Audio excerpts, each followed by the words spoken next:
నమస్తే దిశ టీవీకి స్వాగతం. ముందుగా బులెటిన్ హెడ్లైన్స్.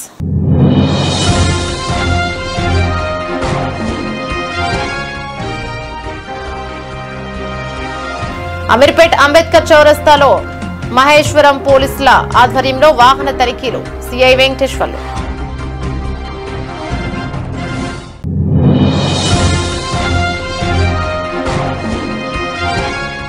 కేసీఆర్ దిష్టిబొమ్మ దహనం చేసిన మహిళా కాంగ్రెస్ కార్యకర్తలు.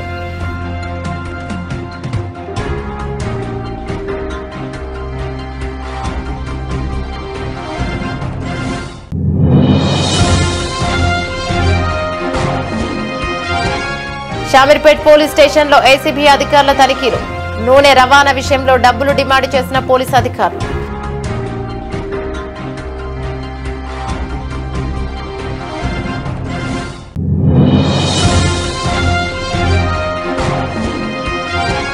పాకిస్తాన్ ఐఎస్ఐఎస్ లాంటిది. పాకిస్తాన్ అమాయకులను చంపితే ఏ దేశం మౌనంగా ఉండదు.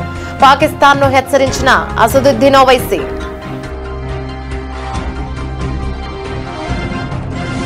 డీటెయిల్స్ చూస్తే రంగారెడ్డి జిల్లా మహేశ్వరం మండలం అమీర్పేట అంబేద్కర్ చౌరస్తాలో మహేశ్వరం పోలీసుల ఆధ్వర్యంలో వాహన తనిఖీలు జరిగాయి. సందర్భంగా సిఐ వెంకటేశ్వర్లు మాట్లాడుతూ భారం కాదు భరోసా. ఉరుకుల పరుగుల జీవితంలో వేగానికి ఉన్న ప్రాధాన్యత భద్రతకు ఇవ్వకపోవడంతో భారీ మూల్యం చెల్లించక తప్పడం లేదు. చిన్నపాటి నిర్లక్ష్యం వల్ల నిండు ప్రాణాలు గాల్లో కలిసిపోతున్నాయి. హెల్మెట్ వినియోగం తప్పనిసరి అంటున్న మహేశ్వరం సిఐ వెంకటేశ్వర్లు లేకపోతే చర్యలు తీసుకుంటామని హెచ్చరించారు. ద్విచక్ర వాహనదారులు తప్పనిసరిగా హెల్మెట్ ధరించాలి. హెల్మెట్ లేకుండా వచ్చే ద్విచక్ర వాహనదారుల వాహనాలకు రిజిస్ట్రేషన్ చేయటం లేదు. రిజిస్ట్రేషన్ సమయంలో హెల్మెట్ వాడకంపై వాహనదారులకు అవగాహన కల్పిస్తున్నాం. హెల్మెట్ లేకుండా ప్రయాణిస్తే మోటార్ యాక్ట్ చట్టం కింద జరిమానా విధించడంతో పాటు వాహనాన్ని సీజ్ చేస్తాం. మహేశ్వరం మండలంలో ఇప్పటికే పలుమార్లు హెల్మెట్ ధరించిన వారికి అవగాహన కూడా కల్పిస్తున్నాం. హెల్మెట్ ధరించకుండా రోడ్లపై ప్రయాణం చేస్తే సహించేది లేదన్నారు. ఈ కార్యక్రమంలో CI Venkateswarlu, SI Prasad, police సిబ్బంది పాల్గొన్నారు.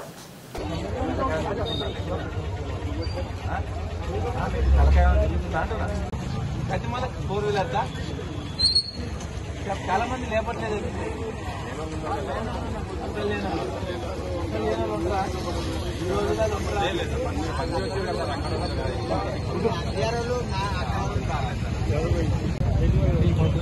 వెళ్ళే వాళ్ళకు నైచెళ్ళే వాళ్ళకు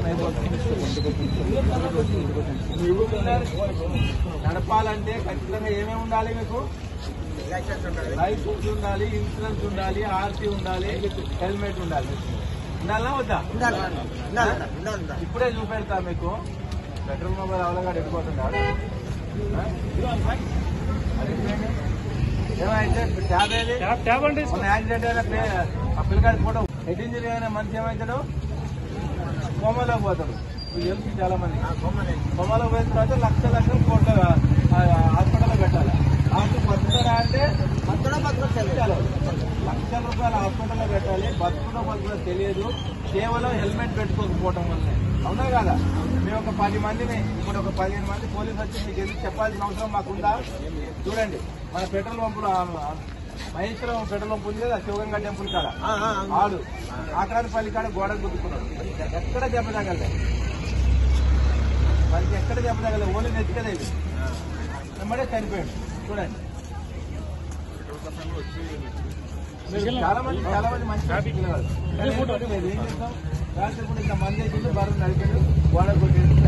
హెల్మెట్ పెట్టుకోవాలి, ఇన్సూరెన్స్ కట్టుకోవాలి, ఆర్సీ తీసుకోవాలి, లైసెన్స్ ఉండాలి. నడిపే వ్యక్తికి లైసెన్స్ ఉండాలి. మీ ప్రాణం మీ చేతిలో ఉంది. మరి మీ ప్రాణం మీకు ఎంత విలువైందో మీరు తెలుసుకోండి. మీకు, మీ ఫ్యామిలీకి మీ చాలా విలువైనది ప్రాణం అనేది. మీరు బ్రతికుంటేనే, మీరు చక్కగుంటేనే మీ ఫ్యామిలీకి ఏమన్నా చేయగలుగుతారు.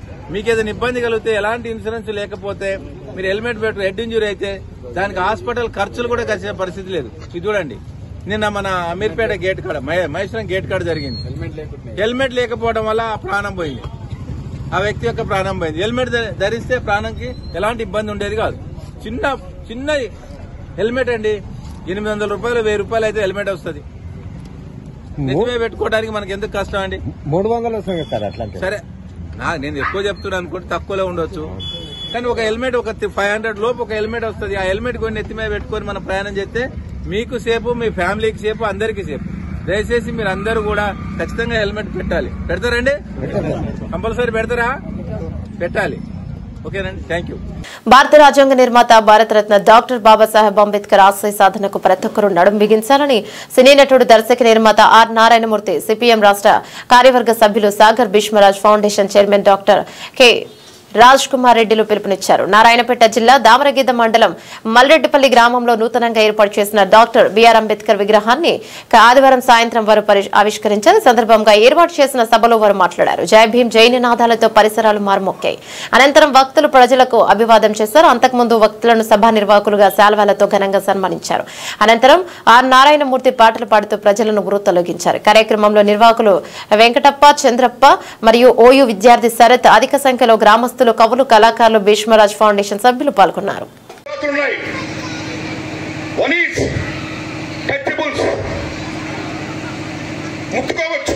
ముట్టుకునేవాడు అంటరాని వాడు. నేను అంటరాని వాడు చెందిన వాడిని కాబట్టి నేను వచ్చా, బ్రిటిష్ లండన్ వచ్చా, ఇలా ఉండే సమావేశానికి వచ్చా అని చెప్పాడు. సో మా నిమ్మన జాతులకు కూడా మీరు ప్రత్యేక నియోజకవర్గాలు ఇవ్వాలంటాడు అంబేద్కర్ మహానుభావుడు. అప్పుడు గాంధీ యాక్సెప్టెడ్. ఇలాగ నిమ్మన జాతులకు ప్రత్యేక నియోజకవర్గాలు చుట్టుపోతే భారతదేశం కులపరంగా చీలిపోతుంది, ముఖచెక్కలైపోతుంది అని మహాత్మా గాంధీ అని నువ్వు కన్నా ఈ డిమాండ్ విరమించుకోకపోతే ఆమరణ దీక్ష పడతానని చెప్తాడు గాంధీ. ఆయన పట్టాడు. దట్ ఈస్ పూర్ణ ఒడంబిక. ఆయన ఏనాడైతే ఆమరణ దీక్ష పట్టాడో గాంధీ గారు నిజం చెప్పాలంటే చాలా మొండి మూకిపట్టు. అలాగే అంబేద్కర్ మహానుభావుడు కూడా చాలా మొండి మూకిపట్టు. కానీ గాంధీ చనిపోయే పరిస్థితి వచ్చింది. మొత్తం గాంధీ ఫాలోవర్స్ కానీ భారత చాలా మంది గాంధీ బ్రతకాలి, mister Ambedkar you please save him అన్నారు ఆయన. ఎస్, నా డిమాండ్ నాకు ఎంత ముఖ్యమో దేశం కోసం కృషి చేస్తూ పోరాటం చేస్తున్న మహాత్మా గాంధీ కూడా నాకు అంతే ముఖ్యం. ఓకే మిస్టర్ గాంధీ, మన డిమాండ్స్ ఇద్దరు చర్చించుకుందాం. నేను రాజీ పడతా, నువ్వు రాజీ పడు అని మహాత్మా గాంధీని ఆ నిరాహార దీక్ష విరమింపజేసిన మహనీయుడు, మహాత్మా గాంధీ ప్రాణాలను కాపాడిన మహానుభావుడు బాబాసాహెబ్ అంబేద్కర్. అప్పుడు మీరు నమ్ముతారా? అంబేద్కర్ తీసుకునే విషయానికి భారతదేశంలో అనేక వార్డుల్లో ఈవేళ అంబేద్కర్ విగ్రహం స్టాచ్యూని పెట్టి ఎలాగైతే మనం పూజలు చేస్తున్నామో అలాగే అంబేద్కర్ ఉత్సవాలు చేస్తారు. ఆవేళ Ambedkar great, Ambedkar great, Ambedkar great, నిమ్మ జాతులకు అవకాశం మహానుభావుడు అంబేద్కర్ గ్రేట్ అన్నాడు. So that is Ambedkar. ఆ అంబేద్కర్ నిజంగా గాంధీ ప్రాణం ఆయన కాపాడు, దేవుడు కాపాడు. ఓకే, బట్ గాంధీ గారు హ్యాపీగా ఉండడానికి అంబేద్కర్ దోహదం చేశాడు. That is the greatest of Ambedkar. Because Karl Marx మాట చెప్తాడు, the best human being is the best Marxist అంటాడు. The best human being is the best communist అంటాడు. ఇక్కడ అంబేద్కర్ బెస్ట్ మానవీయవాది, గొప్ప humanist. Salute to Ambedkar, Babasaheb Ambedkar. Okay, మిత్రుడు పాట పాడమన్నాడు.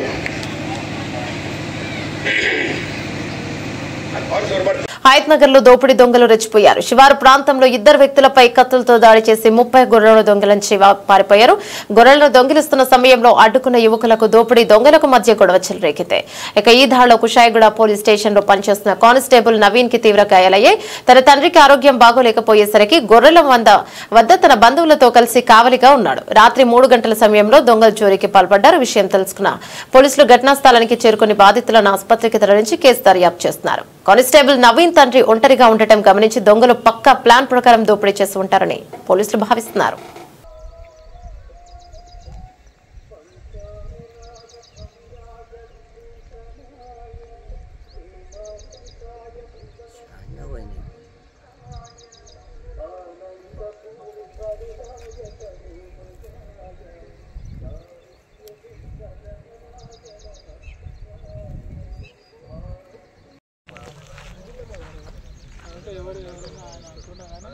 ఇద్దరు వచ్చేసి ఇక్కడ పడుతుంది, పడుతూనే అంటూ అడుగుతారు ఎవరెవరు.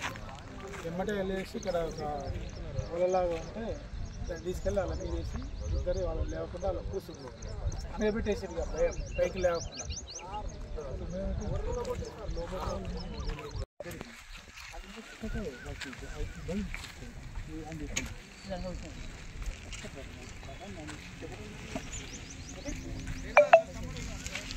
అసలు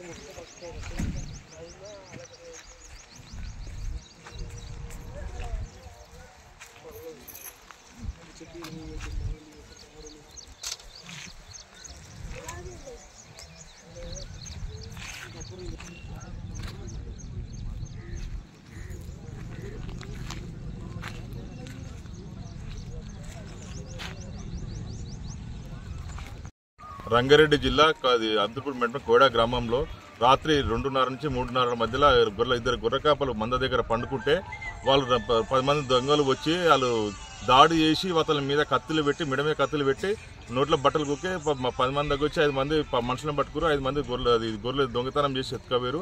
మళ్ళీ నా అబ్బాయి లేచి మళ్ళీ పట్టుకున్న కూడా దాడి చేసి బాగా ప్రాణాపాయ హాస్పిటల్లో ఉన్నాడు. ఈ పోలీసు వాళ్ళు కూడా తొందరగా చర్య తీసుకుని ఆ దొంగలు పట్టుకోవాల్సిందిగా మా యొక్క మనవి. ఇంతకుముందు రీసెంట్గా కూడా ఒక కోసిక నరసింహ ఆయన అతను కూడా వినే కోడలో చాలా ఈ మధ్య బాగా పోతున్నాయి. చాలా తొందరగా ఇట్లా యాక్షన్ తీసుకోవాలి. ఇంకోటి ఈ గొర్రెల కాపర్లకు తెలంగాణ ప్రభుత్వము లైసెన్స్ గన్నియాలని మా యొక్క మనం, ఎందుకంటే ప్రాణాల మీదకి వచ్చి ప్రాణాలు తీసేస్తారు. తెలంగాణ ప్రభుత్వం వాళ్ళు గొర్రెల కాపర్లు పండుకుంటారు. మాకు ప్రాణాపాయం దొంగలతోటి ఒక లైసెన్స్ గన్ని ఒక గొర్రె కాపర్కి లైసెన్స్ ఆ ప్రభుత్వం నుంచి ఇవ్వాల్సిందిగా మా యొక్క మనవి. ఎలాంటి యాక్షన్ తీసుకోవాలి? నైట్ మా అన్న మా బొమ్మరు ఇద్దరు అనుకుని ఇక్కడ అయితే ఒక అరౌండ్ 2:45 to 3:30 మిడిల్లో ఒక 5 మంది వచ్చేసి ఫస్ట్ వాళ్ళని పడుకున్న వాళ్ళ మీద వచ్చి కూర్చొని బిరిగా కత్తులతోని దాడి చేసుకుంటూ ఆపేసారు. అప్పుడు నోట్లో గుడ్డలు కుక్కేసి ఇట్లా ఏం మాట్లాడొద్దు అన్నట్టుగా ఇట్లా కత్తులు పెట్టి ఏమైనా మాట్లాడితే పొడిచి చంపేస్తాం అన్నట్టు చెప్పేసారు. వాళ్ళ తర్వాత వాళ్ళు బొలెరో తీసుకొని వచ్చేసి వాళ్ళకి నచ్చిన ఇక వాళ్ళు పట్టినన్ని వాళ్ళకి నచ్చినన్ని వేసుకొని తర్వాత లాస్ట్ పోయే మూమెంట్లో మా అన్న కొద్దిగా డిఫెండ్ చేసుకోవడం ట్రై చేయడం వల్ల వాళ్ళు కత్తులతో దాడి చేసారు. తర్వాత వెళ్ళిపోయారు. అంటే ఏ బండి తీసుకొని వచ్చారు వాళ్ళు? బొలెరో. ఎన్ని గొర్రెలు తీసుకుపోయారు? 40 నుంచి 70 ఎక్కువ పోయినాయి లేవు. వాళ్ళ ఎంతమంది పై దాడి చేశారు? ఇద్దరి మీద చేశారు. కాకపోతే కత్తులతో ఒకరి మీద చేశారు. మిగతా అతని మీద ఇట్లా లోపల దెబ్బలు ఒక 70 దాకా. గొర్రెల మంది దగ్గర ఎంతమంది పండుకోరు? ఇద్దరు వరకు. ఒక ఆయన పోయి సీరియస్ ఉందా? సీరియస్ ఉంది. ఇది ఎన్ని గంటలకు వచ్చారు? నైట్ ఒక 2-2:30. ఎంతమంది ఉన్నారు దాంట్లో? ఎవరు ఇట్లా వచ్చిన వాళ్ళు దొంగలు? 9 నుంచి 10 మంది. 10 మంది. ఎన్ని గొర్రెలు ఎత్తుకోపోయారు? ఒక 70 గొర్రెలు ఎత్తుకొని. 70 గొర్రెలు ఎత్తుకోపోయారు.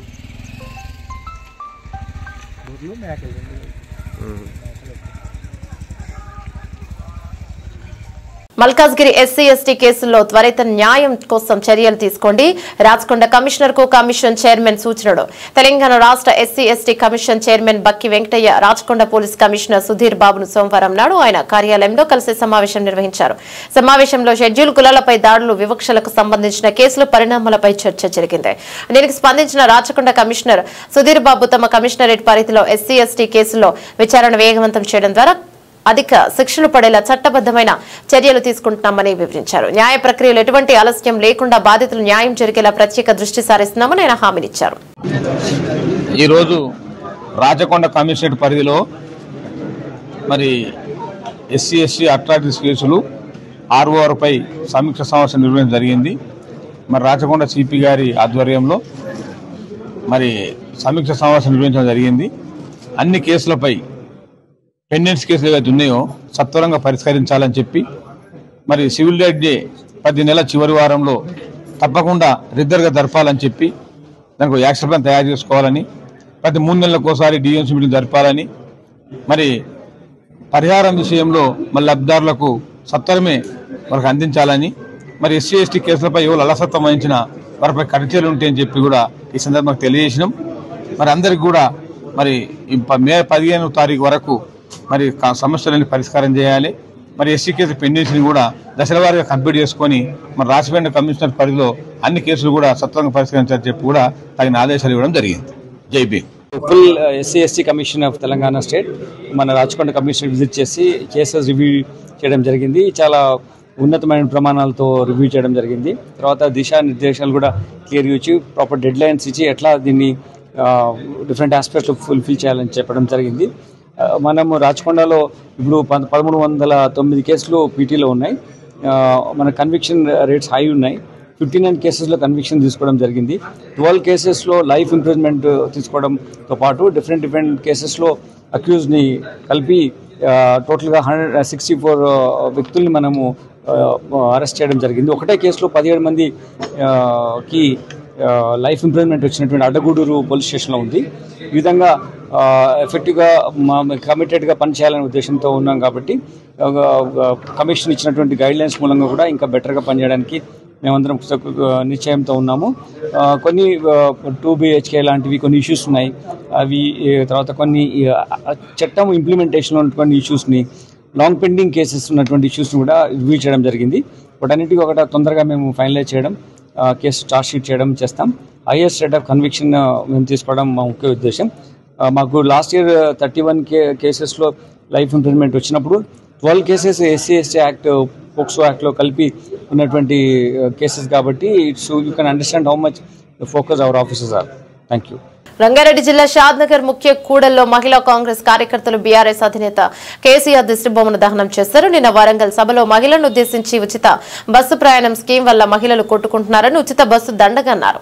తెలంగాణ మహిళలను కించపరిచే విధంగా ఉన్న మాటలను తాము వ్యతిరేకిస్తున్నట్లు, మరోసారి ఎన్నికల్లో మహిళలను ఓట్లు అడిగిన గ్రామాల్లో త్వరిత తిరగనివ్వమంటూ హెచ్చరించారు.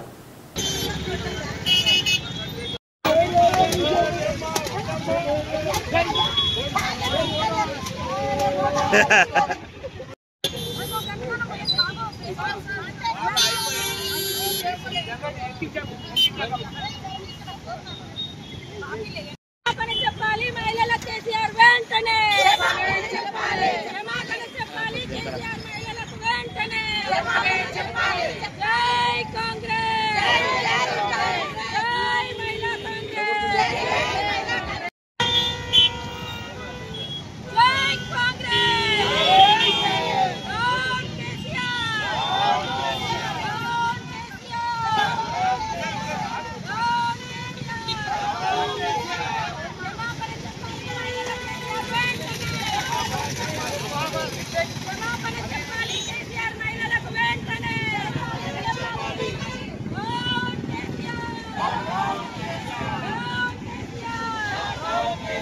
వరంగల్లులోని ఎల్కతుర్తిలో రజతోత్సవ సభ కేసీఆర్ నిర్వహించడం అనేది జరిగింది.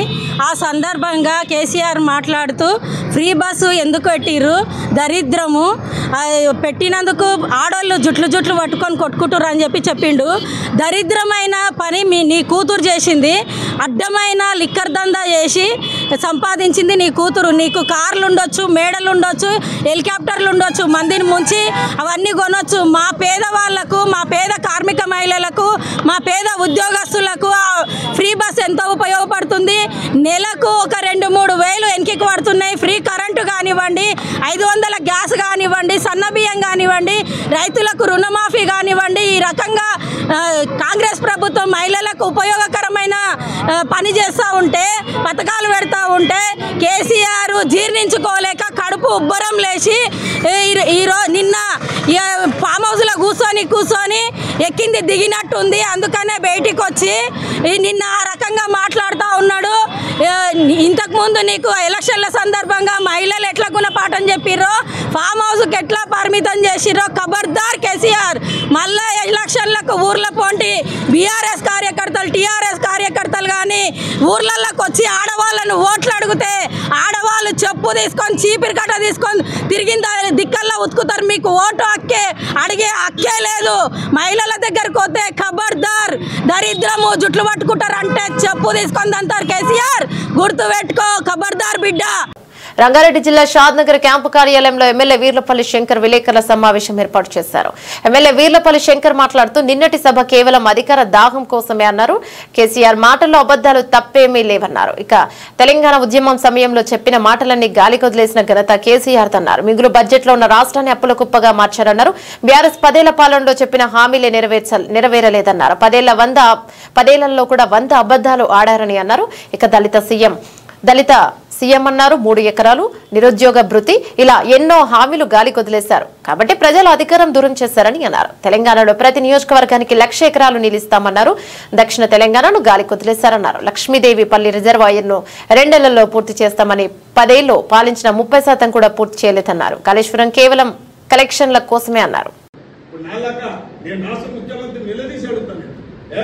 శారదానికి ఇది ఉంది, మీరు ఇది అన్యాయం చేస్తున్నారంటే మొన్న ఎల్ఆర్ఎస్ విషయంలో కూడా అడిగిన రాష్ట్ర ముఖ్యమంత్రి, రాజీవ్ యువ వికాసం విషయంలో కూడా నేను అడిగిన, మాకు ఇది కావాలి, లక్ష ఎట్లు ఏమన్నా మాట్లాడి నువ్వు మాట్లాడవా? నీ గులాంగిరి, నీకు ఏమన్నా నీ కుటుంబానికి లాభం అయితే ఆ పని చేసుకున్నారు. కానీ మీరు శారదా నియోజకవర్గానికి ప్రజలకు ఏమైనా అవసరమైంది, రైతులకు ఏమైనా అవసరమైంది, యువకులకు ఏమైనా అవసరమైంది, ఈ ప్రాంతానికి ఏమైనా అవసరమైంది అనేది అడగగలుగుతారా? అంటే జీబుజూర్ సాబ్ గులాంగిరి చేసే నాయకులు నీ చుట్టూ నీ ఓటరు ఉంటుంది కాబట్టి ఇవాళ అటువంటిది కాదు. ఇది ప్రజాస్వామ్యం, ఇది ప్రజాపాలన, ఇది డెమోక్రసీలో పనిచేస్తున్న నాయకులం. ఎస్, సాక్షాత్ మీరే చూస్తూ అసెంబ్లీలో మాట్లాడుతున్నాం. ఎస్, రైతులకు ఇవ్వాల్సిందే, ఇంకా 10% కూడా ఇవ్వాల్సిందే అని చెప్తా ఉన్నాం.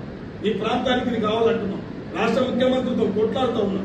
గులాంగిరి చేస్తలేం మీలాగా, మేము కొట్లాడతాం ప్రజల గురించి, ప్రజల కొరకు ఎల్లవేళలా కొట్లాడతాం. కాబట్టి ఇవాళ ఇదే ప్రజాస్వామ్యం, ఇదే నిజంగా ప్రజాస్వామ్యం. మనం ఏర్పాటు చేసుకునేందుకు ప్రజల కొరకు, ప్రజల చేత ఎన్నుకున్నబడ్డ ప్రభుత్వం. ఈ ప్రభుత్వం ప్రజల గురించి పనిచేయాలి, ఒక నాయకుడి గురించి కాదు. ఆ నాయకుడు మంచి చేస్తే ఆ నాయకుడిని మెచ్చుకుంటాం, ఆ నాయకుడు తప్పు చేస్తే తప్పు చేసి 100 తప్పులు చేసి 100 ఎలుకల తిన్న పిల్లి తీర్థయాత్రకు బయలుదేరిందంట. ఈ ఫామ్ హౌస్ లో కూర్చొని 100 తప్పులు చేసి ఇంకా కూడా తప్పులు చేసుకుంటా వరంగల్ బయలుదేరాడు. వరంగల్ ఏ ముఖం పెట్టుకొని వచ్చిండు అని అడిగిరు అక్కడ ప్రజలు. వరంగల్ ఏం చేస్తున్నాడు? అమెరికా చేస్తాడు, ఇస్తాంబుల్ చేస్తాడు. ఇవాళ నీవు ఎన్ని తప్పులు అంటే చాలా ఉన్నాయి చెప్పాలంటే. అందుకే చెప్తా ఉన్నాం సోదరా, ఈ సమాజానికి ఉపయోగపడలేదు, ఈ యొక్క తెలంగాణ రాష్ట్రానికి మొరగబెట్టలేదు. ఆ సభతోని ఓన్లీ ఒక రోజు ఏమంటాం, తాగనిక తిననిక చేసుకున్న, జల్సాలకు చేసుకున్న సమావేశం. పేదలకు బ్రోచర్ ద్వారా ఇలా ఉచితంగా కరెంట్ ఇస్తున్నాడు. ఇది గొప్ప విషయం కాదా? ఇలా మహిళలకు ఉచిత బస్సు ప్రయాణం కల్పించినాం, అది నిజం కాదా? అది మహిళలకు ఉపయోగపడతలేదా? ఇలా సిలిండర్ మీరు 1200 పెంచేది, ఇలా తగ్గించి 500 రూపాయలకు ఇస్తున్నాం, అది నిజం కాదా? అంటే ఈ పథకాలన్నీ కొనసాగుతా ఉన్నాయి.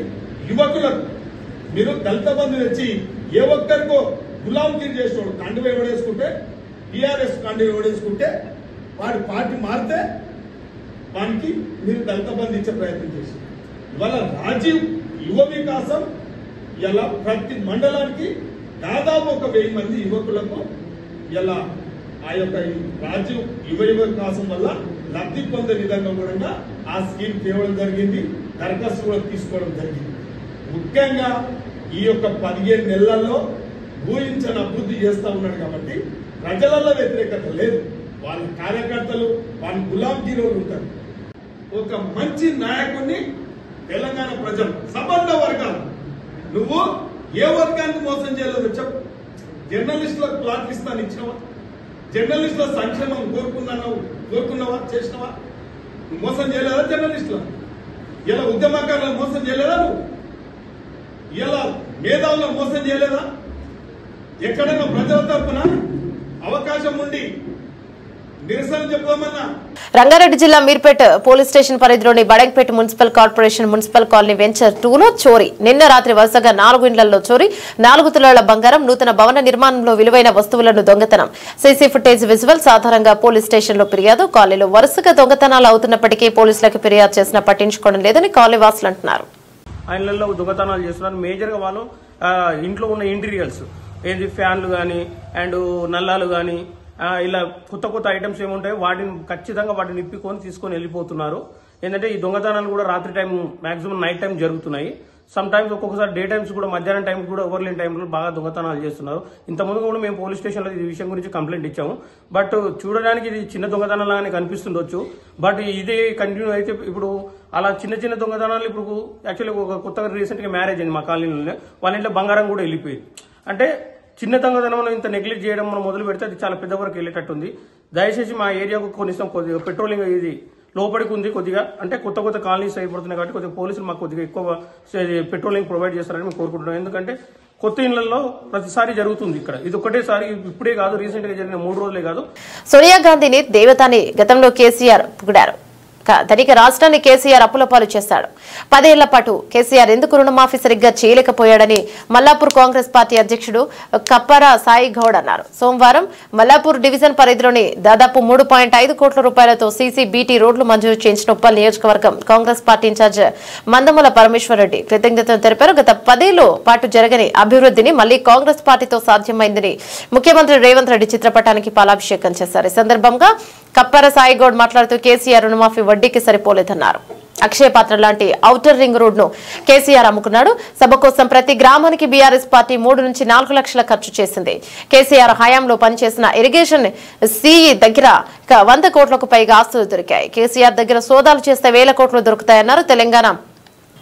తెలంగాణ రాష్ట్రంలో మరోసారి కూడా కాంగ్రెస్ ప్రభుత్వమే వస్తోందని చెప్పారు.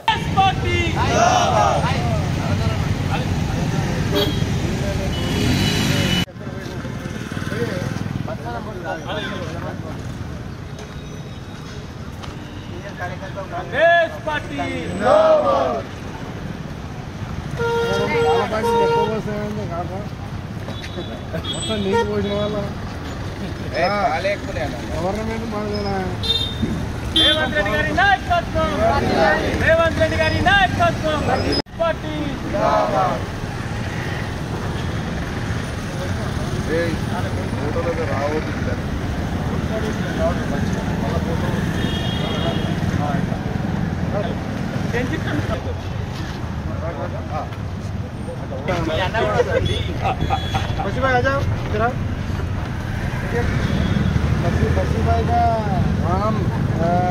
गांधी भवन जा रहा है अभी फोटो गांधी भवन जा रहा है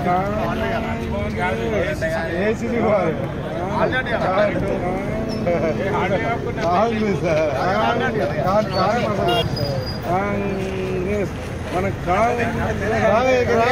జమ్మూ కాశ్మీర్లోని పహల్గామ్లో అమాయక పర్యాటకులపై జరిగిన ఉగ్రవాదుల దాడిని ఖండిస్తూ సైదాబాద్ డివిజన్ ఏకలవ్య నగర్ సంక్షేమ సంఘం ఆధ్వర్యంలో కొవ్వొత్తులతో నిరసన ర్యాలీ చేపట్టారు. ఏకలవ్య నగర్ గ్రౌండ్ నుంచి ప్రారంభమైన ర్యాలీ సైదాబాద్ ప్రధాన రహదారి మీదుగా సాగింది. సందర్భంగా నిర్వహించిన సమావేశంలో పలువురు మాట్లాడుతూ అమాయకపు పర్యాటకులను లక్ష్యంగా చేసుకుని జరిగిన ఈ దాడి దేశ భద్రతకు పెను సవాలుగా విసురుతోందని, ఇలాంటి చర్యలను యావత్తు సమాజం ముక్తకంఠంతో ఖండించిందన్నారు.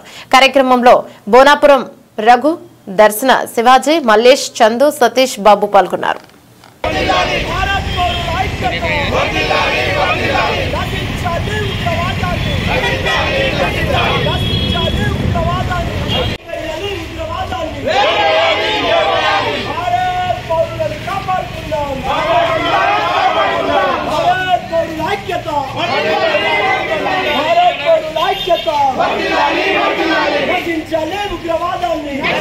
ఈరోజు మరి సైదాబాద్ ప్రాంతంలో మరి దేశవ్యాప్తంగా ఏదైతే అమాయకులైన మరి టూరిస్టు ప్రజలని పాకిస్తాన్ మరి ఉగ్రవాదాలు ఏ రకంగా మరి చూసాం మనం టీవీలలో కానీ, ఎంత దిగ్భ్రాంతిగా కుటుంబానికి సానుభూతిగా ఇలా మేము ఏకలవ్య కోఆపరేటివ్ సొసైటీ ద్వారా మరి ఒక క్యాండిల్ ర్యాలీగా మరి బయలుదేరి మరి వారికి కుటుంబానికి ఆత్మశాంతి కలగాలని, అదేవిధంగా ఈ దేశంలో మరి ఎక్కడ ఇంటెలిజెన్స్ వ్యవస్థ కానీ మరి ఏ రకంగా ఈ సైదాబాద్ ప్రాంతమే కాదు, హైదరాబాద్ మహానగరం, బొంబాయి, బెంగళూరులో కూడా అనేకంగా వలసవాదులు పాకిస్తాన్ నుండి మరి ఇక్కడ వలసగా ఉండి మాకు వెన్నుపోటు పడుస్తూ మా వాళ్ళని, హిందువులని అందరినీ కూడా సమాజాన్ని మొత్తాన్ని ఏ రకంగా మరి కాల్చివేయడం ఇది దుర్మార్గమైన చర్య. ప్రభుత్వం, కేంద్ర ప్రభుత్వం కానీ రాష్ట్ర ప్రభుత్వం చర్యలు తీసుకోవాలి. ఇంటెలిజెంట్ వైఫల్యం వల్లనే ఇలాంటి చొరదారులు మన ఏరియాలో వచ్చి ఈ రకంగా చేయడం ఇది దుర్మార్గమైన చర్య. దీనిపైన వెంటనే మరి రాష్ట్ర తెలంగాణ ముఖ్యమంత్రి గారు కానీ అనేకంగా కూడా ఇంత ప్రజలు దేశవ్యాప్తంగా మరి నిరసన తెలుపుతుంటే కూడా మరి ప్రభుత్వాలు ఏ రాష్ట్రాలలో కూడా మరి నిమ్మకు నీరు ఎత్తకుండా ఆ రకంగా వ్యవహరిస్తున్న యొక్క తీరు ఈ రాష్ట్ర ప్రభుత్వం మరి రేవంత్ రెడ్డి గారు అనేక మాటలు చెప్తున్నారు. మేమేమంటున్నాం, హైదరాబాద్ మహానగరంలో ఇంకా అనేకంగా పాకిస్తాన్ నుండి, అనేక బంగ్లాదేశ్ నుండి కూడా వలసలు ఇక్కడికి వచ్చి అనేకంగా మా మీద కుట్రలు చేస్తున్నారు. ఇది పూర్తిగా దుర్మార్గం. వారిని వెంటనే అరికట్టి అరెస్టు చేసి మరి ఎక్కడైతే వాళ్ళ యొక్క ప్రాంతాలకు తరిమి వేయాలి. ఇలాంటి వాళ్ళకి ఇక్కడ ఉంచడానికి మా యొక్క సమాజంలో స్వేచ్ఛ లేకుండా మాట్లాడలేని యొక్క మా అసమానత లేకుండా మేము ప్రజాస్వామ్యంలో మాట్లాడే పరిస్థితిలో ఇవాళ దుర్మార్గంగా ఒక వర్గం మరి పెంచిపోస్తుంది. అలాంటి వర్గాల మీదని మరి పొలిటికల్స్ కానీ ఎవరినైనా కానీ వాళ్ళని వెంటనే వారి మీద చట్టపరంగా చర్యలు తీసుకోవాలి. కేంద్ర ప్రభుత్వం కూడా ఏదైతే అమరులైనారో అమరవీరులు వీళ్ళంతా కూడా ఏదైతే టూరిస్టుల గురించి పిల్లలతో కాలక్షేపానికి వెళ్ళిన తర్వాత వాళ్ళను కూడా ఇవాళ దుర్మార్గంగా చంపడం, మరి కాశ్మీర్ ఏదైతే పాకిస్తాన్ నుంచి వచ్చిన వలసవాదులని వెంటనే ఈ యొక్క వాళ్ళని అరికట్టి చట్టాన్ని ఇంకా గట్టిగా ప్రలోభితం చేసి ఇంటెలిజెన్స్ వ్యవస్థని పెద్దగా చేసి ఈ యొక్క హైదరాబాదు మహానగరంలోనే సైదాబాద్ ప్రాంతంలోనే అనేక వలసవాదులు పాకిస్తాన్ నుంచి వచ్చిన వాళ్ళు ఇంకా అనేకంగా ఇతర వాళ్ళు కూడా ఉన్నారు. వాళ్ళందరినీ కూడా మరి అరెస్ట్ చేసే విధంగా మరి ప్రభుత్వాలు పనిచేయాల్సిందిగా ఈరోజు మేము శాంతియుతంగా మరి యొక్క క్యాండిల్ ర్యాలీయే కాదు ఇలా దేశవ్యాప్తంగా కూడా నిరసన తెలుపుతున్నాం. ప్రభుత్వం మరి ఏదైతే ఉన్నదో దాని కార్యరూపంలో చూపించాలా. కేవలం మా మీడియా రూపంగా సోషల్ మీడియాగా కాదు, ప్రభుత్వం చెప్పే మాటల విధానం వేరుంది. కేంద్ర ప్రభుత్వం కూడా చాలా గట్టిగా చర్యలు తీసుకోవాలి. ఇవాళ ప్రాణాలు కోల్పోతున్నాం. ఇవాళ ఏ పిల్లల్ని కూడా ఎక్కడికి తీసుకోలేని స్వేచ్ఛ లేని యొక్క ఈ భారతదేశంలో మేము అవమానపడుతున్నాం. మా యొక్క ప్రజలు చాలా బాధాకరంగా ఉన్నాయి. కాబట్టి ఈ రకంగా కాకుండా చట్టపరంగా కేంద్ర ప్రభుత్వం కానీ రాష్ట్రం ఉన్న ప్రభుత్వాలు అవలంబించాలి, కఠిన చర్యలు తీసుకోవాలని వాళ్ళని శిక్షించాలని ఈరోజు మేము ఈ క్యాండిల్ ర్యాలీలో నిరసనగా మరి వారికి కుటుంబానికి ఆత్మశాంతి కలగాలని వాళ్ళందరూ కూడా మేము నిరసన కోరుకుంటున్నాం. పాకిస్తాన్ హెచ్చరించిన అసదుద్దీన్ ఓవైసీ పాకిస్తాన్ ISIS లాంటిది. పాకిస్తాన్ అమాయకులను చంపితే ఏ దేశం మౌనంగా ఉండదు. పాకిస్తాన్ ఉగ్రవాదులు నా భారతదేశంలో అమాయకులను చంపేశారు. పాకిస్తాన్ దగ్గర అణుబాంబులుంటే మేం భయపడము. అసదుద్దీన్ ఓవైసీ. ये बार बार पाकिस्तान ये कहता है कि हम न्यूक्लियर बॉम्ब हमारे पास है, एटॉमिक बॉम्ब है। याद रखिए, अगर आप किसी मुल्क के अंदर जाकर मासूम लोगों को मारेंगे तो कोई भी मुल्क खामोश नहीं बैठने वाला है, चाहे हुकूमत किसी की भी हो। मगर इस तरह से आकर हमारी भारत की सरजमीन पर हमला करना और मजहब पूछकर किसी को गोली मारना, तुम कौन से दीन की बात कर रहे हो? तुम तो खवारिज से बदतर हो, तुम तो आईसिस के जानशीन हो जो हरकत की। భద్రాద్రి కొత్తగూడెం జిల్లా భద్రాచలం పట్టణం రాజుపేట కాలనీ నందు డ్రైనేజ్ పూడిక తీయించాలని, కొత్త డ్రైనేజీలు నిర్మించాలని, ప్రధానంగా యజ్ఞజ స్కూల్ ముందు రోడ్డుపై ప్రాణాలు తీస్తున్న మురుగునీటిని తొలగించాలని కోరుతూ సిపిఎం 20వ వార్డు కమిటీ ఆధ్వర్యంలో మురుగునీటి వద్ద కూర్చొని నిరసన కార్యక్రమం నిర్వహించడం జరిగింది. సందర్భంగా సిపిఎం పట్టణ కార్యదర్శి గడ్డం స్వామి మాట్లాడుతూ గత సంవత్సర కాలంగా కాలనీలో డ్రైనేజీలు పూడిక తీయడం లేదని, ఇక డ్రైన్లు అవసరం ఉన్న చోట నిర్మించాలని దరఖాస్తులు చేసుకున్నప్పటికీ గ్రామ పంచాయతీ అధికారులు పట్టించుకోవడం లేదని, ఇది సరైంది కాదు అని అన్నారు. ధనికులు నివాసం ఉంటున్న ప్రాంతాల్లోనే విధులు కేటాయింపులు గాని డ్రైనేజీ క్లీనింగ్లు గాని చేస్తున్నారని, పేదలు నివాసం ఉన్న ప్రాంతాల్లో పారిశుద్ధ్యం పనులు జరగటం లేదని వివరించారు. అవసరం లేని ప్రాంతాలలో రియల్ ఎస్టేట్ దందా నడుపుతున్న వారి కోసం రోడ్డు నిర్మిస్తున్న గ్రామ పంచాయతీ అధికారులు కాలనీ వాసులలో ప్రజలకు అవసరం ఉంది అని అడుగుతున్న చోట ఎందుకు డ్రైనేజీలు రోడ్లు నిర్మించడం లేదని ప్రశ్నించారు. అకాల వర్షాకాలం రాకముందే డ్రైనేజీ వ్యవస్థను పటిష్టం చేసేందుకు గ్రామ పంచాయతీ అధికారులు నిధులు కేటాయించాలని, మారుమూల కాలనీలో ఉన్న ప్రధాన సమస్యలపై కేంద్రీకరణ చేయాలని డిమాండ్ చేశారు. కార్యక్రమంలో పార్టీ పట్టణ కమిటీ సభ్యులు నాదెల లీలావతి, డి కనక శ్రీ, శాఖ కార్యదర్శి కాక రమణ, సభ్యులు మంగమ్మ, సుక్కమ్మ, రాధ మరియు స్థానిక ప్రజలు పాల్గొన్నారు. కాలనీలోని ఇట్లా మనం పని మీద కాలనీ నుంచి వెళ్తుంటేని ఈ రోడ్డు మీద నీళ్ళు వల్ల ఆ రోజు బండి స్లిప్ అయి పడిపోవడం చాలా దారుణంగా ఉంది. కానీ ఇట్లా డ్రైనేజీ రోడ్డు మీద వదిలేయటం అనేది చాలా దారుణం. పంచాయతీ వాళ్ళు కూడా దీన్ని పట్టించుకోకపోవడం అనేది, మేము వాళ్ళని పిలిచి అడిగినా కూడా వాళ్ళు కనీసం మాట మాకు సమాధానం చెప్పలేదు. దీనివల్ల చాలామంది జనాభా కూడా ఇబ్బంది పడుతున్నారు, నడిచి వెళ్ళడానికి కానీ బళ్ళ మీద వెళ్ళడానికి కానీ. పిల్లలు కూడా మొన్న ఒక అమ్మాయి సైకిల్ తొక్కెళ్తూ పాపం స్కూల్కి వెళ్తూ పడిపోవటం మేము చాలా బాధ అనిపించింది. కానీ ఇట్లాంటి డ్రైనేజీల వల్ల ఖచ్చితంగా పంచాయతీ వాళ్ళు దాన్ని పరిష్కారం చేయాలి. చేయటం వల్ల కూడా వాళ్ళకి ఆ పిల్లలు కానీ బయట బళ్ళ మీద వెళ్ళే వాళ్ళకి కానీ చాలామంది మంచి ఉపయోగపడే కార్యక్రమం చేయడానికి ఎందుకు వాళ్ళు వెనకాడుతున్నారో కానీ, ఇది మాత్రం ఈ డ్రైనేజీ వల్ల ఎంతమందో మనం చూస్తున్నాం కానీ 2-3 పడిపోవడం కూడా జరిగింది. అలాగే మేము కూడా పడిపోవడం జరిగింది బండి మించి. ఇది మాత్రం తప్పనిసరిగా దీన్ని క్లీన్ చేయాలని చెప్పనేసి, వెంటనే చేయాలని చెప్పనేసి పంచాయతీ వాళ్ళకి విన్నవించుకుంటున్నాం. భద్రాచలం పట్టణం రాజుపేట కాలనీలోని యజ్ఞజ స్కూల్ ముందు రోడ్డు మీద మురుగునీరు నిలుచుకుంటా ఉన్నాయి. ఇది రోడ్డో డ్రైనేజో అర్థం కానటువంటి పరిస్థితి కనబడతా ఉంది. ఈ విషయం మీద ఇప్పటికే పలుమార్లు గ్రామ పంచాయతీ అధికారులకి విన్నవించుకున్నాము. మనకు ఇక్కడ ఉన్నటువంటి ఈ ప్రాంతంలో ఉన్నటువంటి శ్రీనివాసరావు గారు గుమస్తాగా ఉన్నటువంటి శ్రీనివాసరావు గారు వచ్చి చూశారు. ఈవో గారితో కూడా మాట్లాడారు. నేను కూడా స్వయంగా ఈవో గారితో మాట్లాడాను. సార్ చాలా ఇబ్బంది ఉంది, కింద పడిపోతా ఉన్నారు, దెబ్బలు తగులుతూ ఉన్నాయి, ప్రాణాలు పోతున్నాయని చెప్పేసి చెప్పాం.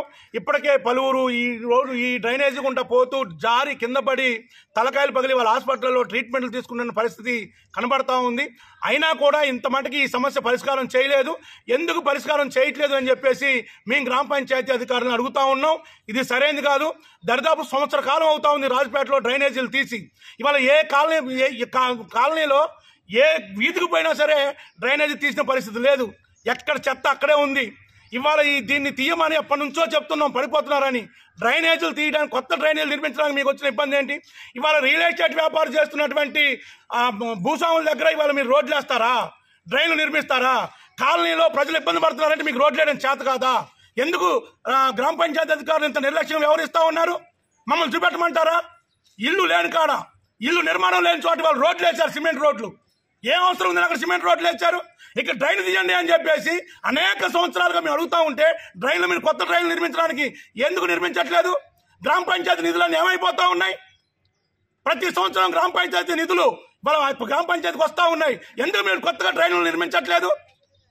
రాజకీయ నాయకులు ఉన్నటువంటి ఫంక్షన్ హాల్ల ముందు పెద్ద పెద్ద డ్రైన్లు నిర్మిస్తారు, కానీ పేదవాళ్ళు నివసించే చోట మాత్రం నిర్మించడానికి మీకు డబ్బులు రావా? నిధులు రావా? ఏంటిది నిర్లక్ష్యం అని చెప్పేసి మేము గ్రామ పంచాయతీ అధికారులని సూట్గా అడుగుతా ఉన్నాం. మీరు కనుక తక్షణం స్పందించి ఇక్కడ డ్రైన్ కనుక నిర్మాణం చేపట్టకపోతే ఇది కనుక చాలా పెద్ద ఎత్తున ఆందోళన చేపడతాం. ఇప్పటికే పలువురు ఇబ్బంది పడ్డారు, కింద పడ్డారు, దెబ్బలు తగిలి.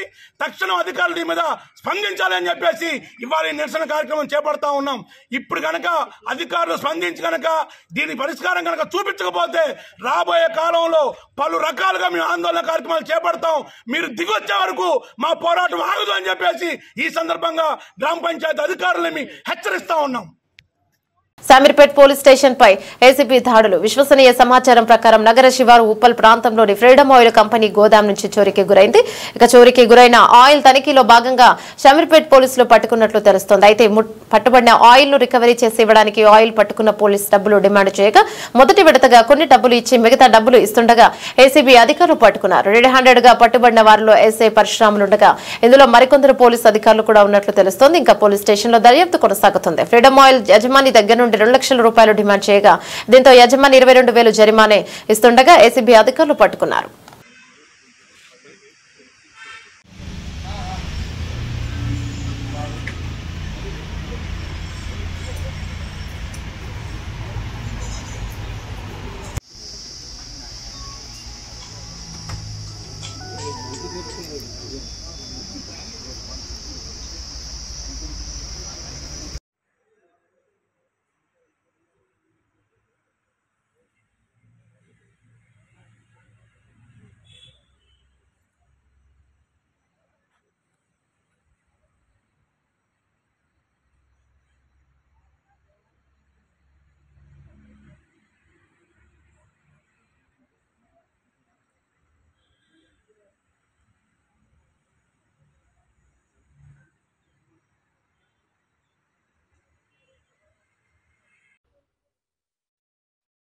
యాక్చువల్లీ 23వ తారీఖు నాడు మా దగ్గరికి ఒక కంప్లైనెంట్ బాధితుడు వచ్చి కంప్లైంట్ చేశాడు.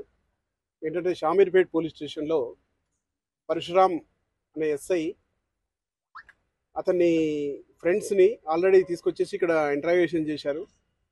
ఒక misappropriation criminal breach of trust cheating కేసులో ఆయిల్ అనేది మిస్అప్రాప్రియేషన్ చేశారని చెప్పి ట్రావెలింగ్లో ఉన్నప్పుడు అతన్ని తీసుకొచ్చి ఇక్కడ ఇంటరాగేషన్ చేశారు. చేసి ఇతను ఆయిల్ కొన్నాడని చెప్పేసి ఇతను ఫ్రెండ్స్ కొన్నారని చెప్పేసి ఇతన్ని ఆ కేసులో ఇన్వాల్వ్ చేస్తామని చెప్పేసి 20వ తారీఖు నాడు ఇక్కడ పట్టుకొచ్చారు. తర్వాత 21వ తారీఖు నాడు దాని గురించి అని చెప్పేసి 2 లక్షల రూపాయలు ఇవ్వాలని డిమాండ్ చేస్తే ఆ 2 లక్షల రూపాయలు అతని ఫ్రెండ్స్తో మాట్లాడేసేసి తీసుకొచ్చి 21st నాడు ఇక్కడ ఎవరైతే ఎస్ఐ గారి కారు ఉందో ఆ కారులో పెట్టేసాడు. ఆ 2 లక్షలలో మళ్ళీ కొంత అమౌంట్ తక్కువ వచ్చింది అని చెప్పేసి మళ్ళీ పిలిపించేసి అడిగి ఆ తర్వాత ఇంకా 20,000 రూపాయలు అధికంగా బ్రైబ్ కావాలని చెప్పేసి డిమాండ్ చేశాడు. 25,000 అడిగాడు. 25,000 ఇవ్వలేదని చెప్తే ఆఖరికి దాన్ని 20,000కు తగ్గించేసి ఇంకా అతనితో పాటు కానిస్టేబుల్స్ వాళ్ళ గురించి అని చెప్పేసి ఇంకొక 2,000 కూడా ఎక్స్ట్రా కావాలని అడిగాడు. ఆ 22,000 ఇవాళ తీసుకురావాలని చెప్పేసి మార్నింగ్ ఫోన్ చేశాడు. మా దగ్గర అది ఎఫ్ఐఆర్ చేసేసి ఇక్కడికి వచ్చాము. అరౌండ్ 1:15 ఆ టైంలో లోపలికి వచ్చాడు.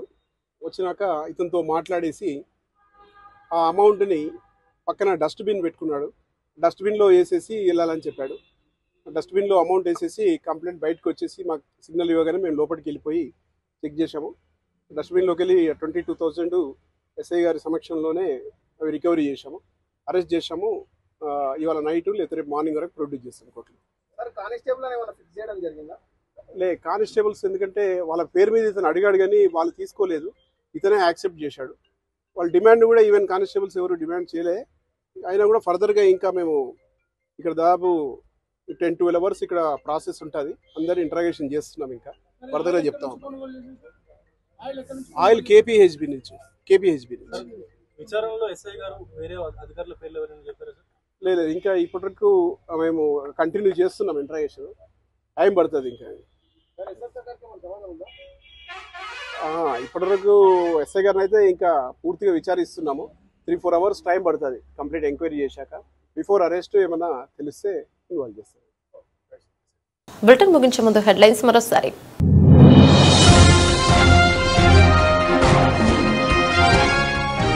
అమీర్పేట్ అంబేద్కర్ చౌరస్తాలో మహేశ్వరం పోలీసుల ఆధ్వర్యంలో వాహన తనిఖీలు. సిఐ వెంకటేశ్వర్లు.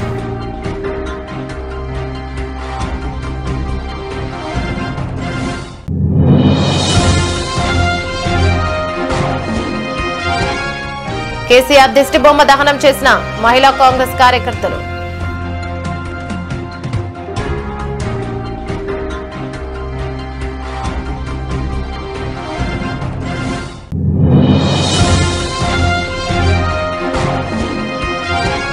షామీర్పేట్ పోలీస్ స్టేషన్లో ఏసీబీ అధికారుల తనిఖీలు. నూనె రవాణా విషయంలో డబ్బులు డిమాండ్ చేసిన పోలీసు అధికారులు.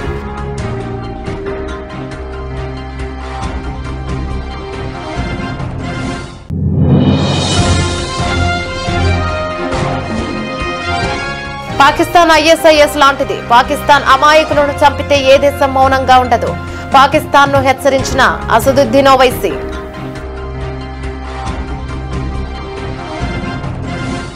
ఇవి బులెటిన్ డీటెయిల్స్. మరో బులెటిన్ లో మళ్ళీ కలుసుకుందాం. అంతవరకు సెలవు. నమస్తే.